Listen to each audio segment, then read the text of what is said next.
Então, dando continuidade ao nosso vídeo de bioeletrogênese, nós vamos descrever agora o que acontece em relação ao íon potássio. Vamos iniciar a nossa descrição partindo novamente da célula típica com as concentrações de potássio 140 milimolar no intracelular e 4 milimoles por litro no extracelular. Então, só repetindo, essa diferença de concentração é mantida através da bomba só de potássio ATPase. Se nós introduzirmos agora nesta célula um canal de potássio, nós vamos perceber que os íons potássio agora vão ser submetidos a uma força difusional no sentido do citoplasma para o meio extracelular. Ou seja, observando a maior concentração de potássio dentro da célula, nós percebemos que existe então um gradiente de concentração que gera uma força difusional. E isso vai levar a uma saída dos íons potássio para fora da célula, deixando no interior da célula os seus pares aniônicos, íons, por exemplo, cloreto ou bicarbonato. Esse fenômeno de transporte ou de fluxo de potássio movido pela sua diferença de concentração ou pela sua força difusional vai causar então uma depleção de cargas negativas, ou melhor, vai causar uma depleção de cargas positivas no citoplasma, gerando então um excesso de cargas negativas no citoplasma. Portanto, o citoplasma vai ficando com um excesso de cargas negativas, aumentando a sua negatividade, portanto, aumentando a sua voltagem, o seu potencial elétrico no sentido negativo. Muito bem, esse fenômeno vai ocorrendo progressivamente, de tal modo que o acúmulo de cargas negativas no citoplasma chega a um tal valor que agora essas cargas negativas vão começar a produzir uma força elétrica, uma força atrativa, que vai atrair os íons potássio para o interior da célula. E, portanto, essa força atrativa, como vocês podem ver aqui, ela é oposta à força difusional, ou seja, a força movida pela diferença de concentração. Então, nós vamos ter agora uma força devido à diferença de potencial elétrico, que se opõe à força devida à diferença de concentração. Essa força elétrica ela vai crescendo progressivamente à medida que o acúmulo de cargas negativas vai aumentando, e nós vamos chegar num ponto onde, nessa figura, as duas forças vão atingir o seu equilíbrio, ou seja, a força elétrica vai ficar tão grande que ela vai se equilibrar a força difusional. Vamos lembrar que a força difusional é sempre mantida constante, porque a diferença de concentração é mantida constante através do trabalho da sódio potássio ATPase. Então, a força difusional é sempre constante. O que varia é a força elétrica. E nesse caso nós temos então uma força elétrica igual à força difusional, porém com sentido oposto. Evidentemente, duas forças iguais com sentidos opostos, elas se anulam. E agora nós vamos ter então uma interrupção do fluxo resultante de potássio, ou seja, o íon potássio vai ficar indiferente do ponto de vista termodinâmico dentro do seu canal, e nós vamos ter então o que a gente chama de uma situação de equilíbrio. Na situação de equilíbrio, o potencial dentro da célula vai ser dado pela equação de Nernst, ou seja, esse potencial agora aqui é o EK, é o chamado potencial de equilíbrio do íon potássio, é dado pela equação de Nernst. Isso aqui é a constante dos gases, aqui é a temperatura absoluta, o Z é a valência do íon potássio, que é mais 1, o F é o número de Faraday.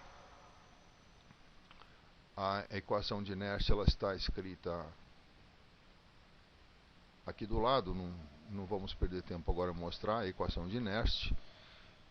E eu havia me esquecido de mencionar a vocês no vídeo anterior, na parte anterior, que essa mesma equação ela se aplica ao caso do íon sódio. Então, só repetindo aqui o que faltou no caso do íon sódio, o potencial de equilíbrio do sódio é dado pela mesma constante multiplicada pelo logaritmo neperino da razão de concentrações, e nesse caso nós vamos ter então 68,17 mV. Isso aqui é a célula do sódio, célula com canal de sódio. E voltando agora à célula com canal de potássio, nós vamos ver então que o potencial dado pela equação de Nernst, que está aqui, é um potencial negativo, e esta célula agora vai atingir um equilíbrio termodinâmico, no qual então os íons potássio vão estar em equilíbrio através da membrana celular. Muito bem, esta situação ela pode permanecer durante um longo tempo, enquanto não houverem vazamentos e a bomba continuar funcionando. E da mesma forma que nós fizemos no caso do sódio, só lembrando aqui, esse aqui é o nome da equação, é um Nernst, um físico-químico do século XIX. E lembrando o que nós fizemos com a célula que tinha um canal de sódio, nesta célula nós podemos representar agora esse equilíbrio eletrodinâmico, ou equilíbrio, vamos dizer, termodinâmico da célula, através de uma pequena bateria, que vai representar então a geração dessa diferença de potencial causada pela diferença de concentração do íon potássio. Essa bateria, ao contrário da bateria do sódio, que está aqui, essa bateria do potássio, dos canais de potássio, ela tem o seu polo positivo voltado para fora da célula e o polo negativo voltado para dentro da célula, mostrando agora que o citoplasma está negativo. No caso da célula do sódio, vamos diminuir um pouquinho aqui o zoom, para que vocês possam ter uma ideia conjunta das duas baterias. Desculpem, o microfone caiu. Então, para que vocês possam ter uma ideia conjunta das duas baterias e das duas células. Então, esta aqui é a célula que representa os canais de sódio, essa é a célula que representa os canais de potássio, esta é a bateria que representa a célula que contém canais de sódio, esta é a bateria que representa a célula que contém os canais de potássio. Da mesma forma que nós fizemos para a célula do sódio, nós vamos agora fazer uma analogia hidráulica, na qual esta força eletromotriz da bateria, que representa os canais de potássio, ela é representada por um sistema hidráulico. É um pouquinho mais difícil de entender do que o caso do sistema hidráulico do sódio, mas não é impossível. Então nós temos agora um nível zero, e esta diferença de potencial, ou diferença de nível entre o zero e o nível da água aqui, então vocês estão vendo que é um nível abaixo do zero, portanto é um nível negativo, é um nível de água abaixo de um nível estipulado em zero. Isso faz com que esse reservatório ele se torne um sorvedouro de água. Ou seja, se nós ligarmos esse reservatório num sistema hidráulico, ele vai aspirar água, porque essa água tem uma tendência agora a entrar, porque existe um nível abaixo do nível zero. Evidentemente, como essa rolha está impedindo isso, esse reservatório permanece dessa forma, com esse nível, sem necessidade de um sistema de feedback. No momento em que esse reservatório for ligado a um sistema hidráulico e começar a entrar água aqui, existe uma tendência do nível aumentar, e esse sistema de feedback vai impedir a variação desse nível. Então, essa é a situação que nós temos. Evidentemente, na célula real, nós não temos canais apenas de sódio ou canais apenas de potássio. O que nós temos é uma célula que contém uma população de canais de sódio e uma população de canais de potássio. E a melhor maneira de entender a transição entre as nossas duas células hipotéticas, ou seja, aquelas células que continham apenas canais de sódio e as células que continham apenas canais de potássio, essa transição para uma célula que está mais próxima da célula real, ou seja, uma célula que contém agora na sua membrana canais de sódio e canais de potássio, a melhor maneira de fazer essa transição é fazer uma fusão hipotética daquelas células que continham canais de sódio com as células que contêm canais de potássio. E agora nós temos então uma célula onde na mesma membrana nós temos canais de sódio e de potássio simultaneamente. Então vocês observem que aquele equilíbrio de forças que existia tanto na célula exclusivamente de sódio como na célula exclusivamente com canais de potássio, aquele equilíbrio de forças, ou seja, as forças elétrica e difusional, se equilibrando, agora esse equilíbrio desaparece. Porque o que vai acontecer?